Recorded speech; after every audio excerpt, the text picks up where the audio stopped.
All right, let's jump straight into this explainer. Today, we're unpacking a really fascinating framework called spiritual healing through freedom. And over the next few minutes, we're going to build a super clear, practical understanding of how forgiveness and gratitude actually work together to create emotional freedom. It's honestly a game changer for how we look at our inner lives. To kick things off, we really need to ask ourselves a foundational question. What does it actually mean to heal? I mean, is healing just about, feeling better or somehow surviving the day? Or is it something fundamentally deeper than that? Well, the source material offers a pretty profound answer. Healing is becoming less trapped inside what hurts you. The crucial takeaway here is that when pain stays locked inside us, it keeps the wound active, and it literally shrinks our inner space. Without freedom, healing is just quiet endurance. But with freedom, it becomes movement. There's this brilliant visual in the text that hits the nail on the head. Think of an old courtyard house. If one heavy door is jammed shut, the entire house begins to feel way smaller than it really is. This beautifully illustrates how a blocked emotional state doesn't mean you or the house are destroyed. It just means the air and light can't flow through you anymore. The space is simply blocked. Which brings us to the core anchor of this entire explainer. Healing happens when the inner grip of pain relaxes enough for life to move again. Honestly, I want you to mentally highlight this. Everything else we're going to explore today builds directly off this single idea of regaining movement inside that courtyard house. So, how do we actually get that jammed door open? Let's move to section 1, unlocking the door with forgiveness. This is our very first major tool for relaxing that inner grip. Now, we gotta bust some of the biggest myths surrounding this topic. People so often think forgiving means saying the harm was fine, or pretending it didn't matter, or somehow magically erasing the past. But in reality, true forgiveness is changing the relationship between you and what happened. It doesn't erase the past. It just stops demanding that the past become something it wasn't. You're basically deciding to stop pulling the river backward. Here's another incredibly vivid image from the text. Think of carrying a heavy bag up a flight of stairs. Resentment might feel like a protective strength at first, kind of keeping you alert, right? But eventually, that bag is just dragging your whole body downward. Forgiveness is the exact moment you set the bag down.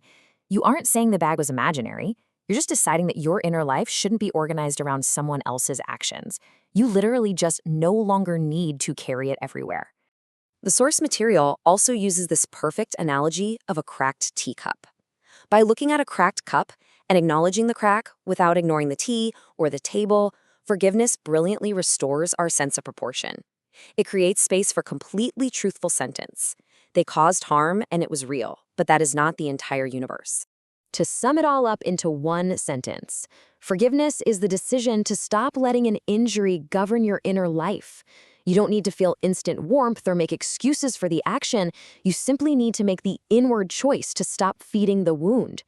Think of it like prying open a long-shut window. It doesn't instantly make the room warm, but it breaks the seal so fresh air can finally move.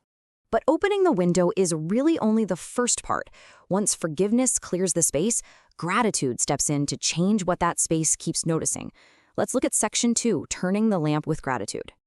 Now, we have to be super careful with how we define this.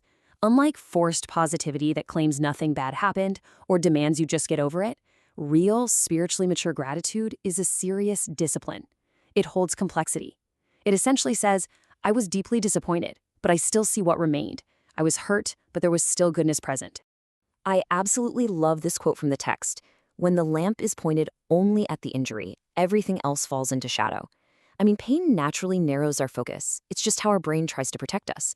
But by deliberately turning the lamp, we notice the friend who listened, the meal that arrived, the breath still moving in our lungs.